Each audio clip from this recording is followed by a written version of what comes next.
Strategy बोलेंगे तो वो देश छोड़ देगी। इस्तीफा कौन सी बड़ी चीज है? गली में, आपके मोहल्ले में, आपके शहर में चैन लगाने वाले।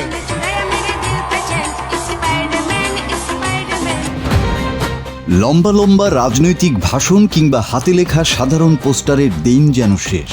ভারতের নিট পরীক্ষার প্রশ্নপত্র ফাঁসের প্রতিবাদে এবার রাস্তায় নেমেছে জেনজি আর জেনারেশন আলফা। তবে তাদের প্রতিবাদের ভাষা একেবারেই ভিন্ন। স্যাভেজ মিম, ইন্টারনেট ট্রেন্ড, পপ কালচার আর তীক্ষ্ণ ব্যঙ্গই হয়ে উঠেছে তাদের সবচেয়ে বড় অস্ত্র। পুলিশের তাড়া খেয়ে পালানোর ভিডিওতে বাজছে জনপ্রিয় গেম সাবওয়ে সার্ফার্সের মিউজিক। রাগ বা ক্ষোভ নয়, হাস্যরস দিয়েই তারা ক্ষমতাসীনদের প্রশ্নের মুখে দাঁড় করাচ্ছে। जब तक राजू श्याम नहीं आते तब तक मस्त सो जाता हूँ और बाद में उठ के बाजू वाले मुन्ना का गेम बजाता हूँ। সোশ্যাল মিডিয়ার প্রভাবেই বদলে গেছে তরুণদের প্রতিবাদের ধরন। ইনস্টাগ্রাম, এক্স ও ইউটিউব শর্টস দেখে বড় হওয়া এই প্রজন্ম ক্ষোভ প্রকাশ করছে ট্রেন্ডিং গান, সিনেমার সংলাপ, স্মার্ট ওয়ার্ড প্লে এবং ভাইরাল জোকস দিয়ে। রাজপথে দেখা যাচ্ছে স্পাইডারম্যান, ব্যাটম্যান, ডাইনোসর, এমনকি মহাত্মা গান্ধীর কস্টিউম পরা প্রতিবাদীদেরও।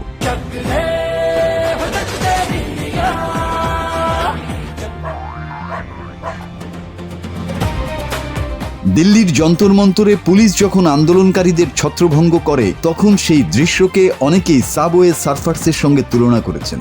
কেউ আবার পুলিশের হাত থেকে বাঁচতে কতটা পথ দৌড়েছেন তার স্ট্রাভা ম্যাপ শেয়ার করছেন। আন্দোলনে যাওয়ার প্রস্তুতিও তুলে ধরছেন গেট রেডি উইথ মি ভিডিওতে। ব্যাকগ্রাউন্ডে বাজছে চাক দে ইন্ডিয়া, আর ক্যাপশনে লেখা পার্লামেন্টের ডোরবেল বাজিয়ে পালিয়ে এসেছি। তাদের প্ল্যাকার্ডগুলো যেন ভাইরাল মিম। কেউ লিখেছেন, এমনকি আমার এক্সও আমাকে এতটা ইগনোর করেনি। আরেকজনের প্ল্যাকার্ডে আমার হিঞ্জ ম্যাচও আপনাদের চেয়ে দ্রুত রিপ্লাই দেয়। हम सब डॉक्टर हैं भाई, इसलिए मास्क पहन के आया कि घर वाले इसको पहचाने नहीं, भाई बीजेपी से हैं। এই ডিজিটাল যুগে জেনজিরা দেখিয়ে দিচ্ছে কখনো কখনো একটি ব্যঙ্গাত্মক মিম বা চতুর প্ল্যাকার্ড দীর্ঘ রাজনৈতিক ভাষণের চেয়েও বেশি প্রভাব ফেলতে পারে। সোশ্যাল মিডিয়ায় ছড়িয়ে পড়া এসব কন্টেন্ট শুধু মানুষকে হাসায় না, প্রশাসনের জবাবদিহিতার প্রশ্নও সামনে নিয়ে আসে। Desk report, Bangla TV.